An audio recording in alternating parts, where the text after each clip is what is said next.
Ya, Bapak-bapak, Ibu-ibu, saudara-saudariku umat Kristiani dimanapun Anda berada, salam jumpa berkah dalam.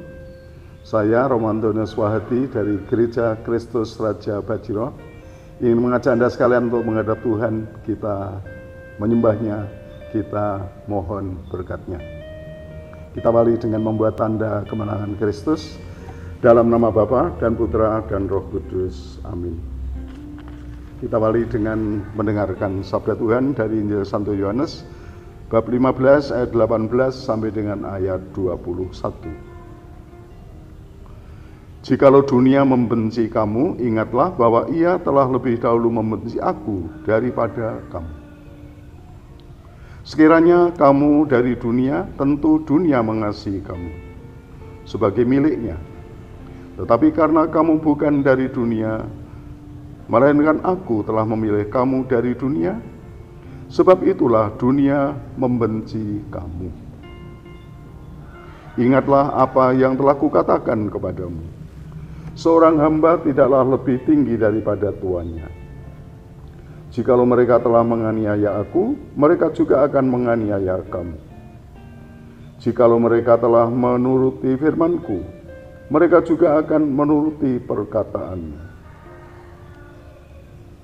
Tetapi semuanya itu akan mereka lakukan terhadap kamu karena namaku, sebab mereka tidak mengenal Dia yang telah mengutus aku. Demikianlah Injil Tuhan.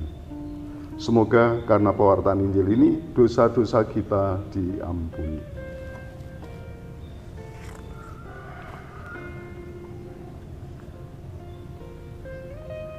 Kamu bukan dari dunia, sebab aku telah memilih kamu dari dunia. Bapak, Ibu, dan saudara-saudara yang dikasihi Tuhan, dunia menurut Santo Yohanes tentu saja berbeda dengan pandangan kita tentang dunia. Ya, dunia yang kita pahami, dunia kita adalah dunia nyata, ya, alam sekitar, lingkungan di mana kita hidup, ya. Dunia global yang menjadi milik kita yang sekarang ini sedang dilanda wabah virus corona, yaitulah dunia kita. Tapi dunia menurut Santo Yohanes adalah dunia alam kehidupan yang dikuasai oleh dosa. Dosa menguasai kehidupan, dan situasi kehidupan yang dikuasai dosa itulah yang disebut dunia. Dan bersyukurlah kita sebagai umat beriman, sebagai umat Kristiani, umat yang telah ditebus Tuhan, kita boleh menjadi orang yang dibebaskan dari dunia dosa itu. Dan itulah yang tadi kita dengar dari sabda Yesus sendiri. Ya, bagaimana kita adalah orang yang diambil dari dunia oleh Tuhan. Ya, kita dibebaskan dari kekuasaan dosa. Kita dibebaskan dari status kita sebagai hamba dosa, hamba kejahatan, hamba kegelapan.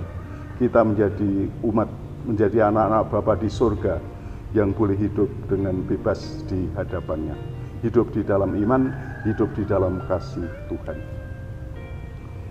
Nah, saudara-saudari yang dikasihi Tuhan, kamu bukan dari dunia, sebab aku telah memilih kamu dari dunia. Ya, itulah karunia yang telah kita terima.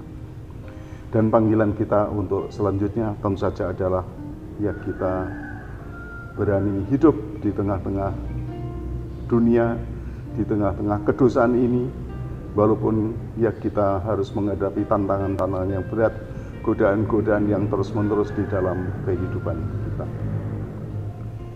Satu hal yang kami ingin ajak dari saudara-saudari sekalian adalah marilah kita berusaha supaya kita jangan sampai kembali tenggelam di dalam kedosaan. Karena hidup kita memang tetap ada di tengah-tengah godaan. Kita tidak lepas dari tantangan-tantangan dunia, artinya tantangan-tantangan kedosaan yang ada di sekitar kita. Kita selalu mohon kekuatan, kita selalu mohon ketekunan, kita selalu mohon kesetiaan iman, sehingga jangan sampai kita tenggelam. Kalau kita tenggelam, artinya kita kembali kepada kedosaan itu. Dan bahaya tenggelam ini saya kira nyata di dalam kehidupan kita.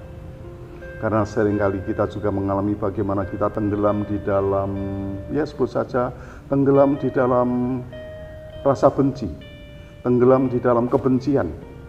Ketika kita tidak bisa mengampuni dosa orang, tidak bisa menerima dan mengampuni kelemahan orang, kita tenggelam di sana. Kita tenggelam di dalam amarah, sehingga ya kita tidak lagi bisa mengendalikan diri. Kita tenggelam di dalam kelemahan-kelemahan tertentu. Sebut saja saya menjadi pengejar kenikmatan. Kenikmatan itu kita kejar dengan cara apapun juga.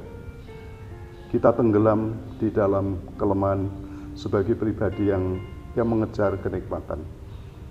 Kita menjadi orang yang tenggelam di dalam ketidakjujuran, sehingga kita masuk arus misalnya saja budaya korupsi. Ya dimanapun kita selalu mencari kesempatan untuk korupsi. Kita menjadi orang yang tenggelam. Dan itulah kiranya salah satu hal yang menjadi peringatan bagi kita semua, sebagai orang-orang yang sudah ditebus Tuhan, sebagai orang yang sudah dibebaskan, dientaskan dari dunia. Ya, semoga kita menjadi orang yang dikuatkan oleh Tuhan untuk menghadapi situasi yang menantang, untuk menghadapi godaan-godaan di sekitar kita. Semoga dengan ketekunan itu kita tetap berjalan di jalan Tuhan, kita tetap berjalan di dalam kesetiaan kita kepada Tuhan, kita tetap menjadi orang yang sungguh-sungguh selalu ingin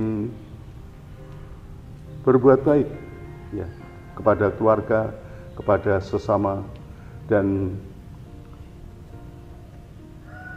kita sungguh-sungguh bisa menampakkan diri sebagai pribadi yang telah mengalami karya rahmat di dalam kehidupan kita.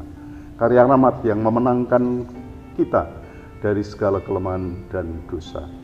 Karya rahmat yang membawa kita kepada kehidupan yang penuh rahmat, terutama di dalam kehidupan keluarga, kehidupan bersama kita di dalam komunitas. Semoga Tuhan memberkati Anda, memberkati keluarga Anda, memberkati karya dan usaha-usaha Anda. Marilah kita akhiri dengan berdoa mohon berkat Tuhan. Dalam nama Bapa dan Putra dan Roh Kudus, amin. Ya Tuhan, syukur atas rahmat penebusan-Mu, kami boleh hidup sebagai putra-putri-Mu, yang hidup di dalam kasih dan dalam kebenaran-Mu. Kuatkanlah kami agar hidup kami di dunia ini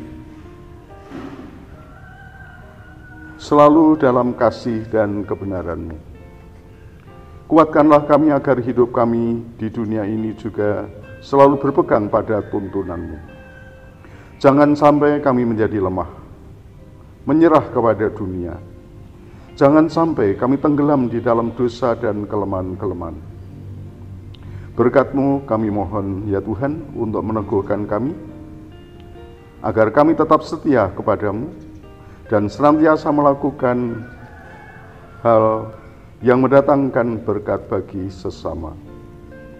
Selanjutnya ya Tuhan, berkat-Mu kami mohon bagi kami dan bagi keluarga kami. Dalam nama Bapa dan Putra dan Roh Kudus. Amin. Terima kasih dan selamat berkarya pada Bapak Ibu Saudara-saudari sekalian. Berkah dalam.